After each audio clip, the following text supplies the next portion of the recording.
Now just because summer's over, it doesn't mean you gotta stop barbecuing like a Chad. Actually, one thing I really love about our sponsor, Buy.jp, is that you just find things you won't find on eBay. Like this 40th anniversary Godzilla apron with the Godzilla vs. Mechagodzilla logo on it. Or this Godzilla vs. Space Godzilla apron, and they have pockets to hold my tools. Or this apron for Godzilla vs. Destroyer. This one's got some of the Konica art like the other aprons, but then over here it switches to Godzilla art. I don't know about you, but this is the kind of stuff I love to find. Especially when it's reasonably priced. What will your treasure be? Sign up for a Buy account using the link below. Playtime! Yay! On May 20th, 1998, after over a year of marketing buildup and a downpour of some quality merchandise, Godzilla was released in movie theaters in the United States. Then, roughly 4 months later, on the morning of September 12th, 1998, Godzilla the series premiered on TV as part of the Fox Kids Saturday morning programming block. Alright, fish your hand over your lunch money. You should watch Godzilla. Why?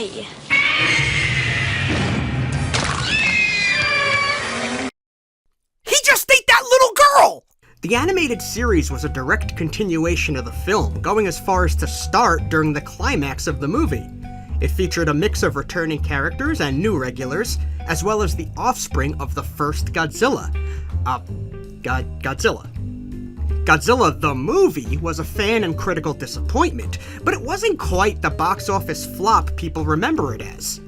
In fact, by today's standards, the argument could be made that it was considered a hit. Still, it had not become the next record-breaking pop culture phenomenon the studio was banking on. So, how did that affect the cartoon show less than a half a year later? Not at all, actually. Godzilla the series did fairly well, apparently outperforming Power Rangers in Space in its key demographic. And it got 2 seasons, with a total of 40 episodes produced. Plus, Godzilla the series is a good show. It was well written, it has interesting plots, and it has an ongoing continuity. It has monster fights! Like, in every episode. Godzilla the series was better than the movie in every way, and yet, the merchandise downpour completely dried up. Seriously, why didn't this series get any toys? Other inferior shows in this time period had toys. Mystic Knights of Tig Notaro had toys. Avengers United They Forgot Iron Man only had 13 episodes and they had toys. Won't somebody tell me what happened? I know. I'm gonna go visit popular YouTuber and giver of context, Matt McMuscles. And let's go.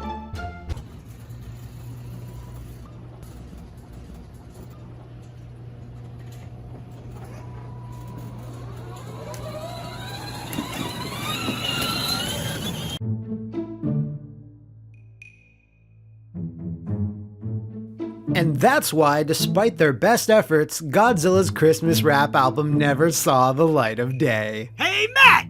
MIB? What are you doing here? How come the 1998 Godzilla cartoon never got a toy line? Well, to answer that, we need to talk a little bit about Trendmasters, a St. Louis, Missouri-based toy company founded in 1989 by Leo Hauser and James Russell Hornsby, a former toy designer for Mattel. Another important figure here is film producer and distributor Henry Hank Saperstein of the United Productions of America. Hank, credited as the creator of Mr. Magoo, also worked with Toho in Japan and co-produced 3 of their movies. It was through Hank that Trendmasters acquired the license to create specific Godzilla toys in America, and create toys they did. The success of the Godzilla line is what got Trendmasters into the licensing business. From a 1998 Associated Press article, Hornsby said the company has specialized in buying up rights to the abused properties of Hollywood. Hornsby says, our job is to take them and dress them up and give them a beautiful face again. But the Trendmasters' unique selling proposition wasn't just the licensing. They were also into toy technology, always trying to find new innovative ways to increase engagement with your toy. You do it with creativity, ingenuity, breaking formulas rather than following them, says Hornsby. When it came time to make toys for the 1998 Godzilla movie, Trendmasters did not hold back. They, like a dozen other companies with the license, were anticipating a massive hit at the box office. But also like those companies, they weren't allowed to reveal what Godzilla looked like before the premiere, as Sony had spent over a year on their mystery box campaign. This led Trendmasters to release their products at 12:01 a.m. on May 20th, 1998, the same day the movie opened, with an event called Monster Midnight. This is an immediate disadvantage, as toy makers typically garner up to 25% of sales in the weeks before a movie's theatrical release. But still, the Godzilla 1998 movie toy line sold well for Trendmasters. So, what happened? Stop saying that. Only I get to say that. Anyway, Trendmasters did not have the best relationship with TriStar, as Trendmasters believed that they had the exclusive rights to the Godzilla 1998 action figures. But when they saw Toy Biz figures on shelves next to their toys, even in similar packaging, Trendmasters wound up suing Columbia TriStar and its licensing division for breach of contract, and it was settled out of court. I actually had the pleasure of some email exchanges with Trendmasters CEO Russell Hornsby. When I asked him what killed the Godzilla toy line, his response was, "Movie was good, we did great, and sales were strong, but the move away from basic Godzilla was fatal." See, the issue was Walmart. According to Trendmasters product designer Jeff Bergeron, Walmart pretty much decided what made it to stores. And Hornsby confirmed, telling me that Walmart controlled them. And it was Walmart who chose not to move forward with more Godzilla toys, including a planned second wave of Godzilla 1998 figures, as well as planned figures for the animated series. And then what happened was, I guess, when things started to die down, all of the retailer shelves were just left with too much stock. So Trendmasters was already actively working on the animated line.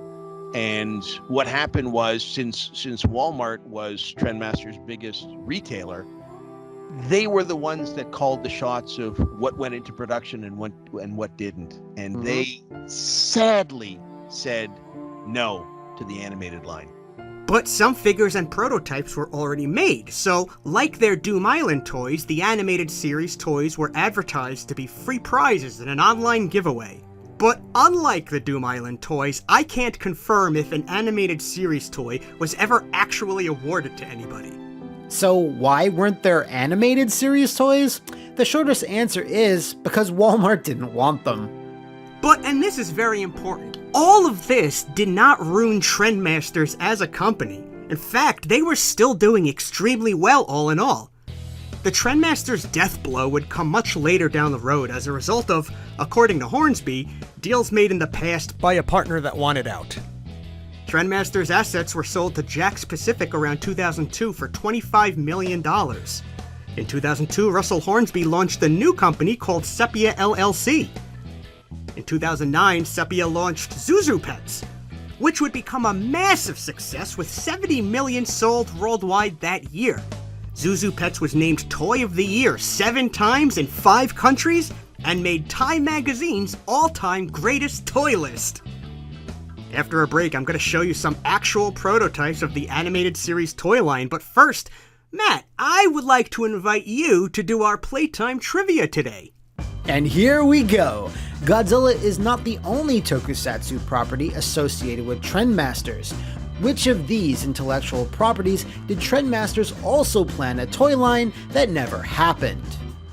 A. King Kong, B. Gamera, C. Tattooed Teenage Alien Fighters from Beverly Hills, or D. Ultraman? The answer after this quick break.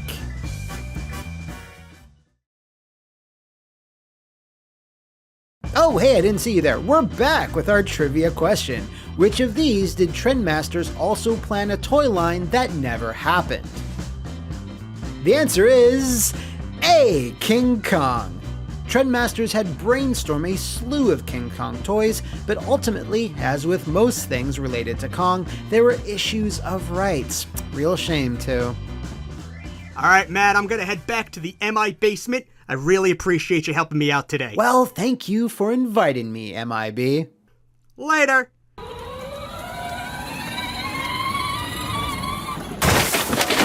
When we talked about the canceled Doom Island toy line in a previous video, I mentioned that a lot of the info, and even some of my collection, came from Jonathan Shyman, who runs the Trendmasters Prototypes group from Canada, now in its 6th year.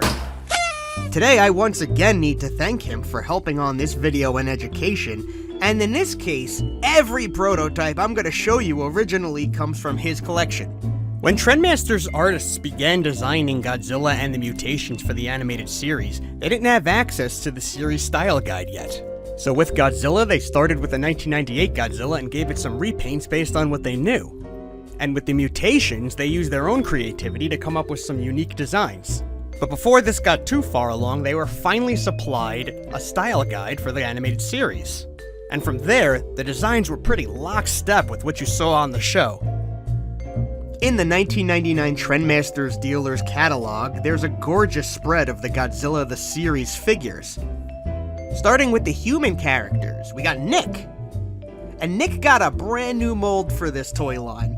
He's got a full transformation from the live action Nick. Toon Nick seems a bit more intense, huh? Like, I have a handgun. Well, I have a quad-firing missile blaster! And there's Randy, a new character made up for the animated show. I like this Randy head sculpt a lot, more than the Nick actually. Here's my Heat team, and these are all unpainted test print prototypes made with plastic. And what's interesting here is, for whatever reason, this Nick toy has Randy's legs. I wonder how that happened. These guys come with big accessories, and they're a real balancing act to pose too. Of course the accessories come with missiles. It wouldn't be Trendmasters if it didn't launch a missile! From a 1999 product review book with some early sketches and ideas, we know that at least at some point Monique was planned to get a figure as well. As of now, it is unconfirmed if a Monique ever made it to the prototype stages. And then also representing Heat would be Nigel! Man, I would have loved an official Nigel toy out there in the world. The Nigel toy's feature is that it could easily fall apart. That is genius! In the animated series, Nigel was a little robot, and a long-running gag was that Nigel would be destroyed in nearly every episode, sometimes completely needlessly. The Apache helicopter and the Hornet strike jet from the live-action movie lines get a makeover to become these Heat vehicles. I actually prefer the colors of this jet in the catalog to the Godzilla 1998 jet. I should mention that the jet is also used in the Independence Day toy line. Heat did have specific vehicles in the show, like the Heat Copter, and most notably their boat, the Heat Seeker. Again, we know that at some point in early stages, these two vehicles, along with two other vehicles, were on the table. Why it switched from this to repainting 1998 Godzilla toys is unknown, but I'd have to guess it has to do with saving some money. Let's get to the star of the show right now, Godzilla! And this mold would have come as a regular 6-inch and a Thunder Sonic Godzilla mode. I love these colors, and the overall presentation really differentiates it from any previous Godzilla line Trendmasters has done before.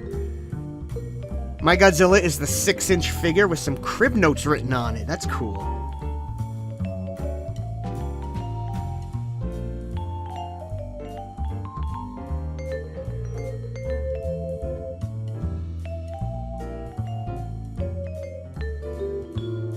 Let's talk about monsters. We have Crustaceous Rex, otherwise known as C-Rex.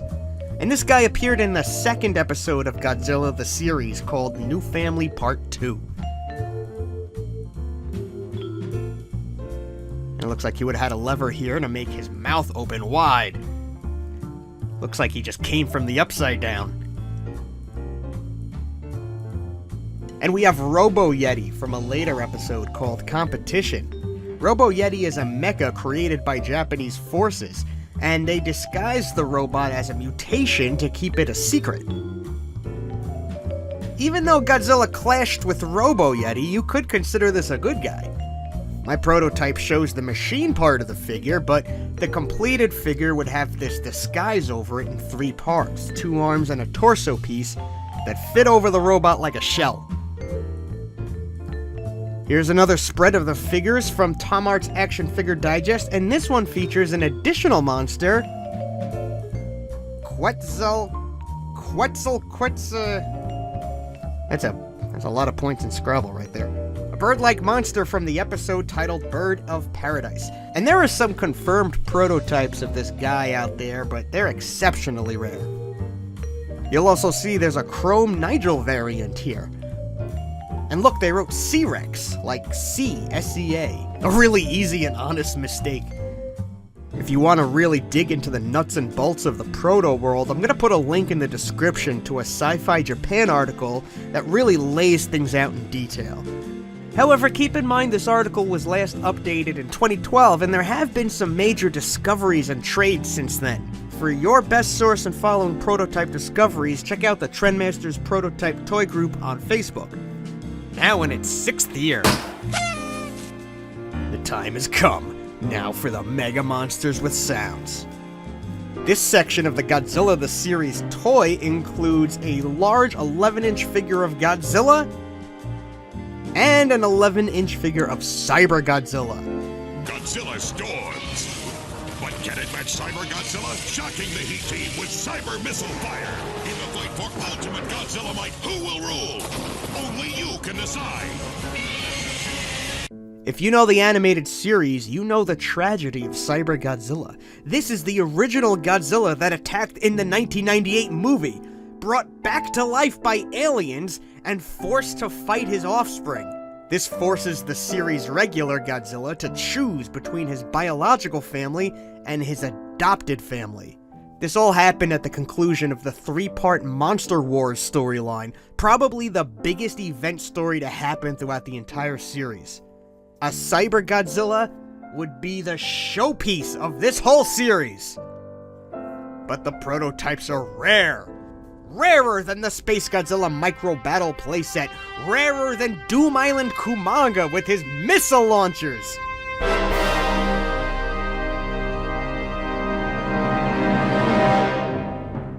What a beautiful figure this is. How often do you see a figure in such a dynamic pose? I don't know if this was intentional or not, but this really captures the torment and conflict in Cyber Godzilla. It's an incredibly accurate figure. Does look here like he's flipping you off, though. Yeah, right back at you, buddy. And look, it's got some missile launchers. Classic Trendmasters.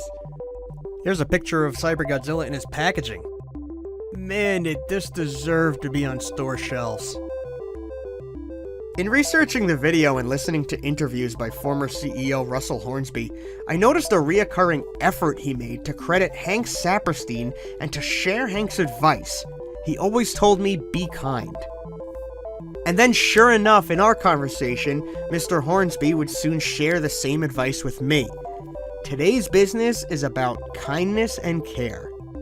It's a good message to keep broadcasting, and it's a perfect way to end this very special episode. I hope you enjoyed today's episode of Playtime, where we celebrate imagination, play together, and maybe learn something we didn't know.